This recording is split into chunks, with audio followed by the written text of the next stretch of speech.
Behind me is what it's called a hypogeum. I'm in Menorca. This is not a grave, even though they might be later have been used as graves. These were underground sound temples built by our ancestors. They were used for initiation rites and healing.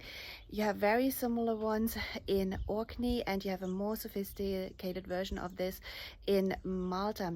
There are many here throughout the island.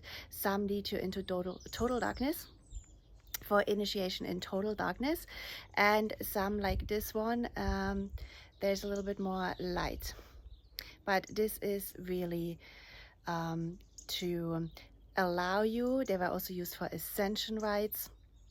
This is really for you to allow yourself to activate your chakras, your DNA.